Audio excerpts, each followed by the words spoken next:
शासन और प्रशासन की ओर से कुपोषण के कलंक को मिटाने के लिए किए जा रहे प्रयास रीवा जिले में असफल साबित हो रहे हैं, जबकि कुपोषण दूर करने के लिए दर्जनों योजनाएं संचालित हैं। आपको बता दें कि जिले में अभी भी 2200 से ज़्यादा ऐसे चिन्हित कुपोषित बच्चे हैं जिन्हें पोषण पुनर्वास केंद्र में रखकर या तो स्वास्थ्य उपचार की आवश्यकता है या फिर उन्हें पोषण आहार दिए जाने की ज़रूरत है, लेकिन इसके बाद भी ये बच्चे एनआरसी से दूर हैं। शहर सहित जिले के अलग अलग क्षेत्रों में लगभग 1 दर्जन पोषण पुनर्वास केंद्र भी पिछले 1 दशक से संचालित हो रहे हैं, लेकिन कुपोषित बच्चों को स्वस्थ बनाने में सहायता नहीं मिल रही है। अधिकांश एनआरसी सेंटर ऐसे हैं जहां पर शासन और प्रशासन की ओर से सुविधाएं मुहैया कराई गई हैं, लेकिन वहां पर बच्चों को रखने के लिए लगाए गए बेड सूने हैं।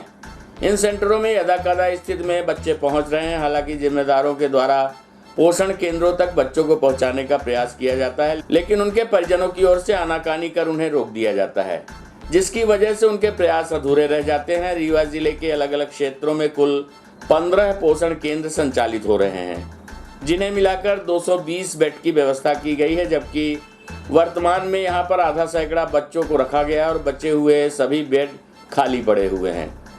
मुख्यालय स्थित जिला चिकित्सालय में जहां 10 बेड शहरी और 10 ग्रामीण बच्चों को रखने की व्यवस्था की गई है, जिसमें सिर्फ आधा दर्जन बच्चे ही एडमिट हैं। ज़्यादातर बेड खाली पड़े हुए हैं। इसी तरह की स्थिति अन्य पोषण केंद्रों में कई महीनों से बनी हुई है। हालांकि अब जिला प्रशासन लोगों पर सख्ती बरतने जा रहा है, जो कुपोषित बच्चों को पोषण केंद्र में भेजने से आनाकानी कर रहे हैं। ऐसे लोगों पर कार्यवाही भी की जा सकती है।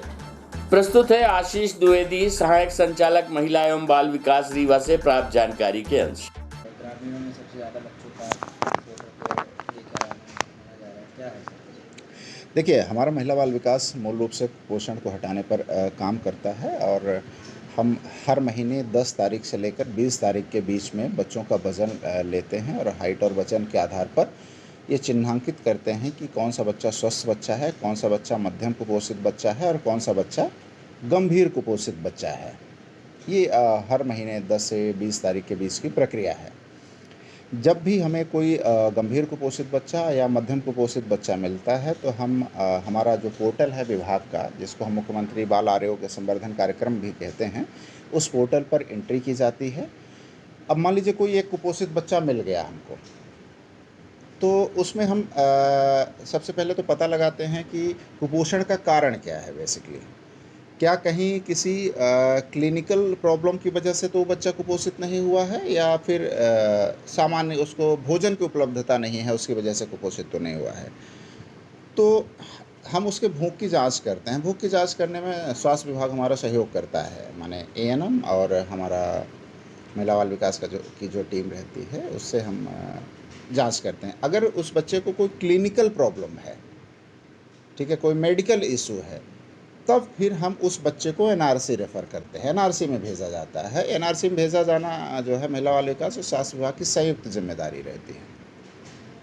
अब जो बच्चा भूख टेस्ट में पास हो जाता है, उस बच्चे को हम समुदाय में ही रख कर जो है उसकी जांच कर माने उसके कुपोषण को हटाने की कार्यवाही करते हैं। तो हम लगातार 12 हफ्ते तक निरंतर उस बच्चे का फॉलोअप करते हैं, है ना। और जो हमारा मेडिकल डिपो होता है, उससे जो आवश्यक दवाइयाँ होती हैं उस बच्चे को दिलवाते हैं। और आंगनवाड़ी कार्यकर्ता ये सुनिश्चित करती है कि कम से कम वो 1 हफ्ते तक वो बच्चा लगातार दवाइयों को खाता रहे। जो आईसीडीएस प्रोग्राम के तहत नाश्ता और पूरक पोषण आहार की व्यवस्था होती है, जब कोई बच्चा कुपोषण की कैटेगरी में आ जाता है तो उसको 3rd मील भी दिया जाता है। 12 हफ्ते तक हम हर हफ्ते उनका फॉलोअप करते हैं और उनके हर हफ्ते उनका वज़न लेकर जो है पोर्टल में एंट्री भी करते हैं। और जब बच्चा सामान्य श्रेणी में आ जाता है 12 हफ्ते के बाद, है ना, तो उसके बाद फिर भी हम अगले 3 महीने तक हर महीने उसका फॉलोअप करते हैं। इस तरह कोई कुपोषित बच्चा है तो उसको ठीक करने के लिए पूरे 6 महीने की एक पूरी प्रक्रिया होती है।